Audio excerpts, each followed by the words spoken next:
Hello students, welcome. ఈరోజు మనం 10వ తరగతిలో మొదటి చాప్టర్ వాస్తవ సంఖ్యలు అనేటువంటి అధ్యాయంలో కొన్ని విషయాలు పరిశీలించేద్దాం.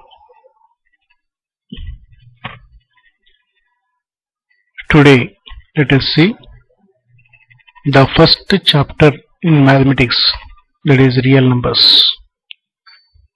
అదేంటో ఒకసారి చూడండి. ఇక్కడ ఈ టేబుల్ ఒకసారి మీకు జాగ్రత్తగా గమనించినట్లయితే మరి మొదటిది 2 యొక్క భాగాహారముగా కొన్ని సంఖ్యలు రాద్దాం. వరుసగా తీసుకోండి. 4 అనే దాన్ని మనము 2తో భాగించినప్పుడు ఎన్నిసార్లు పోతుంది? 2 రెళ్ళు 4. ఇంకేమైనా మిగులుతుందా? మిగలదు. అంటే +0. అంటే 4ని 2 × 2 +0 అని రాయొచ్చు. అట్లాగే 5 తీసుకుంటే 2 × 2 +1. 6 తీసుకుంటే 2 × 3 ప్లస్ ఇంకేమి మిగలదు కాబట్టి 0. అలాగే 7 తీసుకుంటే 2 × 3 +1. 8 తీసుకుంటే 2 × 4 +0. 9 తీసుకుంటే 2 × 4 +1. ఇప్పుడు ఈ వరుసగా మీరు గమనించినట్లయితే ఈ శేషం ఎంత వస్తుంది అంటే 0 కానీ 1 కానీ. అంటే మనము వేరు సంఖ్యలు మనం వరుసగా కానీ వేరే కానీ తీసుకొని 2తో మనం భాగించినప్పుడు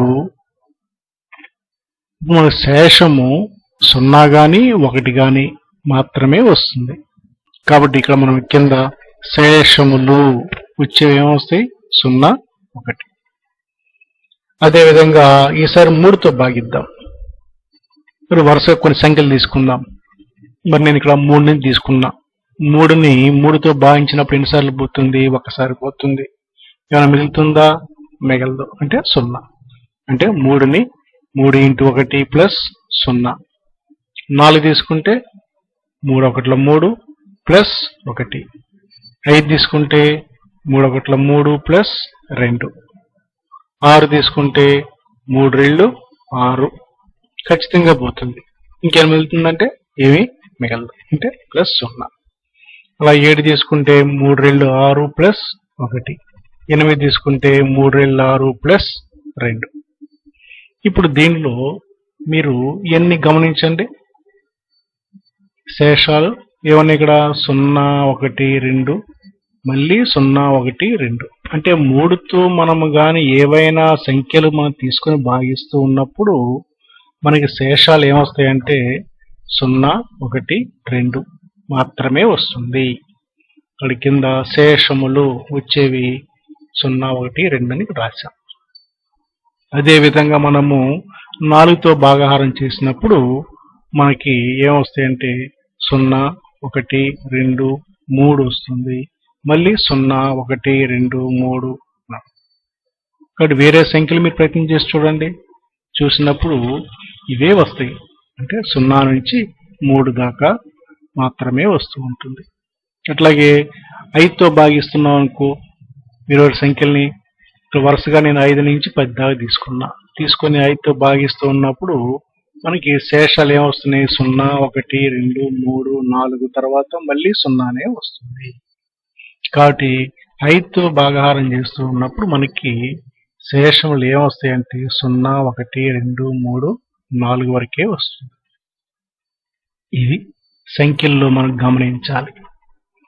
మరి ఇటువంటి విధానం మీరు ఇప్పుడు నేను ఒక సమస్య ఇస్తాను, చేస్తారా? మరి చూడండి. ఇప్పుడు మీరు 8 యొక్క భాగాహారంగా మీరు వేరు సంఖ్యలు తీసుకొని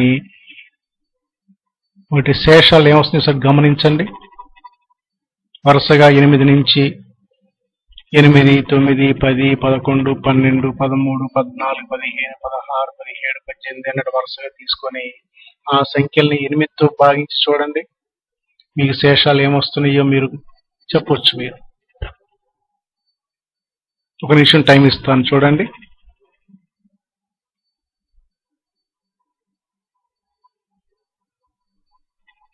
మీరు జాగ్రత్త పరిశీలించినట్లయితే మరి దానికి 0 నుంచి 7 వరకు శేషాలు ఉంటాయి. 0, 1, 2, 3, 4, 5, 6, 7. 7 వరకే ఉంటాయి. అవునా? మరి ఈ విధంగా మనము ఏదైనా ఒక సంఖ్యతో మనం భాగాహారం చేస్తూ ఉన్నప్పుడు దాని వలన వచ్చేటువంటి శేషాలు ఏ విధంగా వస్తున్నాయంటే 0 దగ్గర నుంచి దానికంటే 1 తక్కువగా ఉన్నట్టుగా మనకు అనిపిస్తూ ఉంది.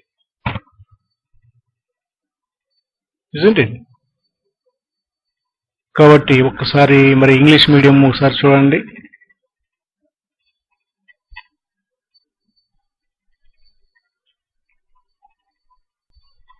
Yes, children, come on, observe here. So they are the ways how we get the remainders by dividing the numbers with 2 or 3 or 4 or 5. When you divide with 2, you are getting the remainders as 0 or 1. When you divide the numbers with 3, you are getting the remainders as 0, 1 and 2. When you divide the numbers with 4, you get the remainders as 0, 1, 2, 3. And when you divide the numbers with 5, you are getting the remainders as 0, 1, 2, 3 and 4. Isn't it? So now you can find what are the remainders that you get when you divide the numbers with 8. Yes, when you divide the numbers with 8, we get that remainders as 0, 1, 2, 3, 4, 5, 6 and 7. Isn't it? Okay. Now let us see. Now this was observed by Euclid. The mathematician Euclid, he has observed this property and he came to a conclusion and framed a lemma. The lemma that we call as Euclid division lemma. కాబట్టి ఈ లక్షణాన్ని Euclid గారు పరిశీలన చేసి ఒక నిర్ధారణకు వచ్చి ఆయన ఏం చేశాడంటే ఒక సూత్రాన్ని ప్రతిపాదించాడు. ఏంటంటే ఆ సూత్రం పేరు ఏంటంటే యూక్లిడ్ భాగాహార న్యాయం. ఆ యూక్లిడ్ భాగాహార న్యాయం ఏంటనేది ఒకసారి మనం పరిశీలన చేద్దాం. చూడండి, యూక్లిడ్ భాగాహార న్యాయం ఏం చెప్తుంది అంటే A is equal to BQ plus R. ఈ R అనేది 0కి కంటే ఎక్కువ లేక సమానంగా ఉంటుంది మరియు B కంటే తక్కువగా ఉంటుంది. అయ్యే విధంగా ధనపూర్ణ సంఖ్యలు A మరియు B ల జతకు అనుగుణంగా Q మరియు R లు ఏకైక పూర్ణ సంఖ్యలు వ్యవస్థితం అవుతాయి. అంటే ఈ QR అనేవి ఒక్కటే ఉంటాయి. A, B లు ఎప్పుడైతే మనం తీసుకుంటామో వాటి మధ్య సంబంధం ఏర్పడటానికి Q మరియు R లు ఏకైకంగానే ఉంటాయి, ఒక రకంగానే ఉంటాయి. అది ఇక్కడ ఉదాహరణ చూద్దాం.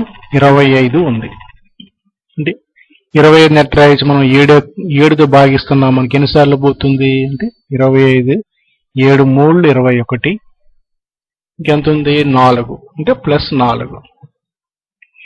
కాబట్టి మనం దీనిలో A అనేది 25 అవుతుంది, B అనేది ఏమో 7 అవుతుంది, అలాగే Q అనేది ఏమో 3 అవుతుంది. R భాగఫలం ఎంత 4. కాబట్టి ఈ విధంగా ఈ ధర్మాన్ని యూక్లిడ్ గారు మరి పరిశీలన చేసి ఆయన ఒక మరి భాగాహార న్యాయంగా నిర్ధారించారు. మరి ఇదే విధంగా ఇప్పుడు నేను ఒక లెక్క ఇస్తాను, అది మీరు ఒకసారి చేయండి. 56ని 6 యొక్క భాగాహారంగా రాసి దానిలో ABQR లను గుర్తించుము. ఇక్కడ A బదులు 56 తీసుకోండి, B బదులు 6 తీసుకొని ఇదే విధంగా మీరు చేసి దానిలో ABQR లు నిర్ధారించండి. ఓకేనా? So now see children, Euclid division lemma, what it states: for any positive integer a and b, there exists unique integers q and r satisfying a is equal to bq plus r, where 0 less than equal to r less than b. Now if we take an example, 25, this can be written as multiple of 7. 7 goes in 25 3 times, isn't it? So 25 is equal to 7 into 3 plus 4. Now here this a is 25, b is 7, q is 3 and r is 4, isn't it? Now similarly I'll give the two numbers. Come on, you write down and identify the values of a, b, q and r. You see, write 56 as divisibility of 6 and identify the values of a, b, q and r.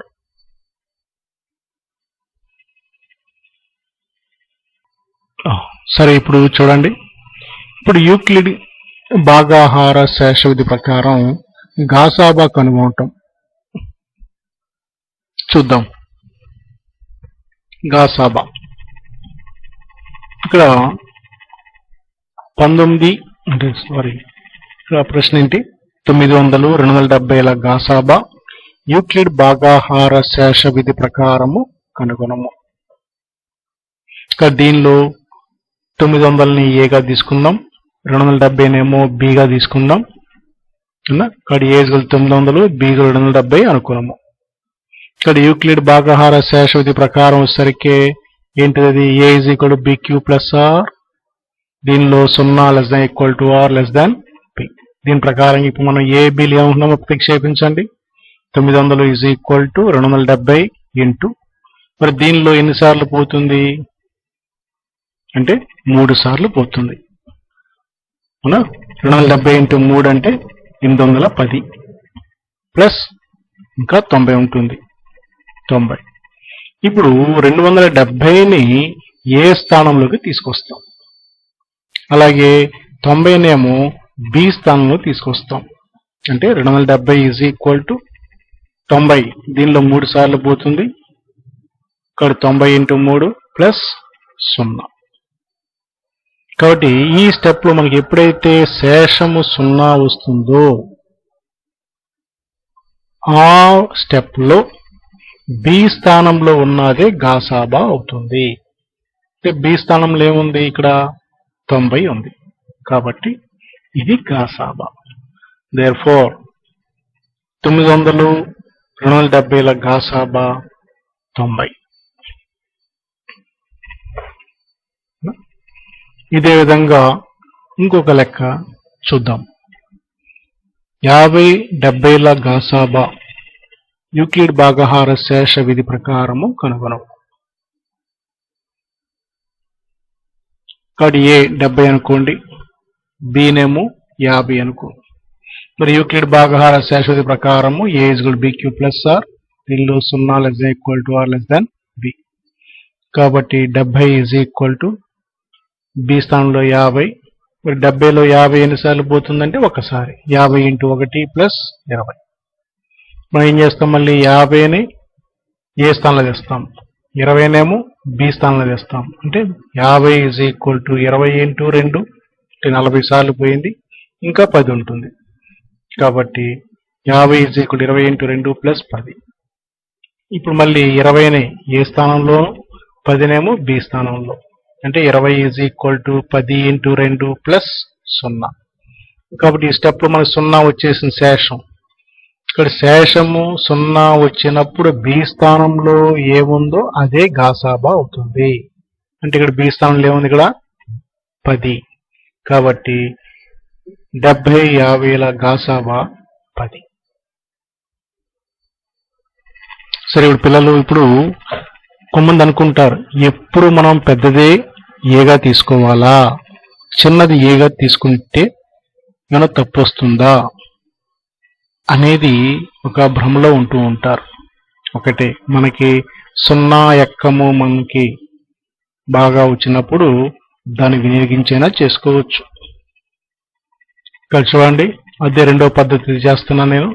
A 50 B 70 అనుకుందాం. అప్పుడు Euclid భాగహార శేషవిధి ప్రకారం a is b q plus r 0 less than equal to r less than B.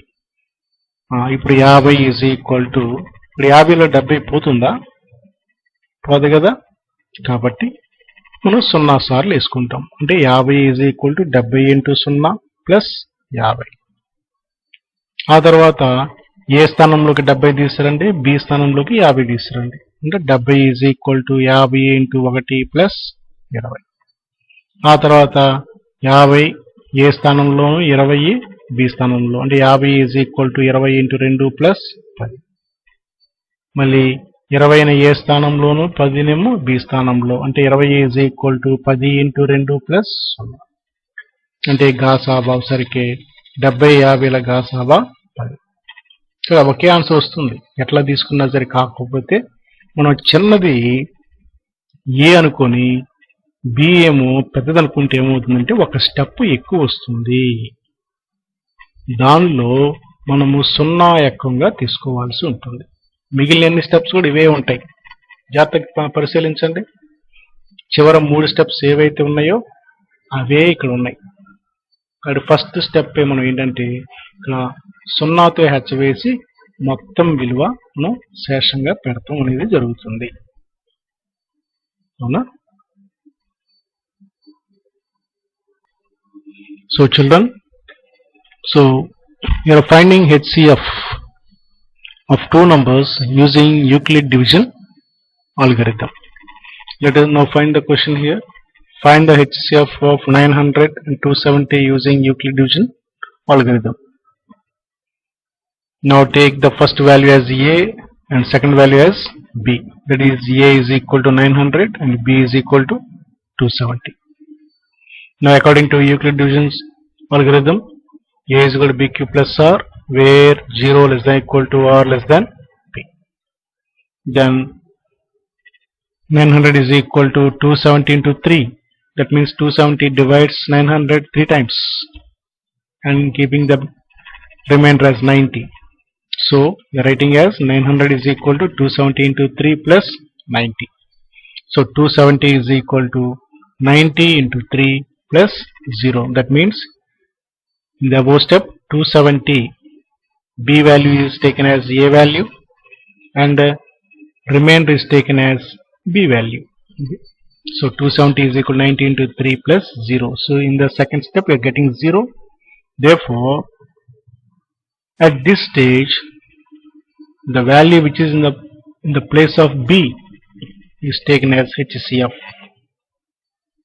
So HCF of 900 and 270 is 90. Now let us take the second problem. Find the HCF of 50, 70 using Euclid division algorithm. Now let A is equal to 70 and B is equal to 50. Then according to Euclid division algorithm, A is equal to BQ plus R, where 0 less than equal to R less than B. That is 70 is equal to 50 into 1 plus 20. That means 50 goes in 70 one time, isn't it? So 70 is equal to 50 into 1 plus 20. After that, now the value of b is taken into the place of a, and the value of remainder r is placed in the place of b. Therefore 50 is equal to 20 into 2 plus 10. Why? Because 20 divides 50 2 times, keeping the remainder 10. So 50 is equal to 20 into 2 plus 10. Next step, 20 is equal to 10 into 2 plus 0. So here remainder comes as 0. So at this stage, the value which is present in the place of b is taken as HCF. So what is the value existing in b? It is 10. Therefore HCF of 70 and 50 is 10. Now you might be thinking of whether we should take always the bigger value as a and smaller value as b. No need. Sometimes we may take a value as smaller value and b as bigger value. Then also we get the correct answer. Let us check here. So let a is equal to 50 and b is equal to 70. Then according to the Euclid division algorithm, a is equal to bq plus r, where 0 less than equal to r less than b. That is 50 is equal to 70 into 0 plus 50. Why? Because 70 does not divide 50, isn't it? So 0 times. So 50 is equal to 70 into 0 plus 50. Now this b value is taken into the a place and the r is taken into b place. So 70 is equal to 50 into 1 plus 20. Next again change. 50 comes to a place and r comes to b place. So 50 is equal to 20 into 2 plus 10. Next again 20 to a place and 10 to b place. 20 is equal to 10 into 2 plus 0. So here remainder getting 0. So that means the value of b is here 10. Therefore HCF of 70 and 50 is 10. So whatever be the order, whether it's bigger or smaller, we get the same result. The only case is when you take a as smaller value, first step will be 0 times and remaining other steps will be same as the value of a taken the bigger value. Okay. Now let us take out the workbook for this part. First question. Euclid భాగాహార శేష విధి ప్రకారము గాసాబా కనుగొనము. దీనిలో 4 బిట్లు ఉన్నాయి. మొదటి bit 96 మరియు 72. కాడేమో ఒకదాన్ని ఏ అనుకోండి, ఇంకో దాన్ని బి అనుకొని గాసాబా కట్టండి. రెండవ బిట్ 300 మరియు 550. మూడవ బిట్ 60 మరియు 100. నాలుగవ బిట్ 1.2 మరియు 0.12. ఇది కొద్దిగా ఆలోచన చేసి చేయాలి. ఎందుకంటే ఇవి దశాంశ విలువలు, దశాంశ బిందువుతో కూడిన విలువలు కాబట్టి చాలా జాగ్రత్తగా మీరు ఆలోచించి చేయాల్సి ఉంటుంది. నెక్స్ట్ రెండో ప్రశ్న. a is equal to 72, b is equal to 5 అయిన యూక్లిడ్ భాగాహార శేష విధి ప్రకారము q is equal to dash మరియు r is equal to dash.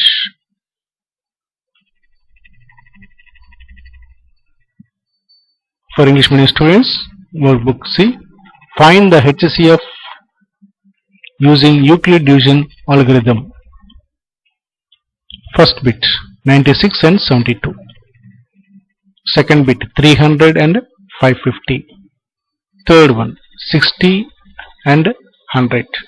fourth one 1.2 and 0.12. This may be a little critical problem. Just try to think logically and solve it. Now second question, if A is equal to 72 and B is equal to 5, then according to Euclid division lemma, Q is equal to dash and R is equal to dash. So I hope you will work out all these problems.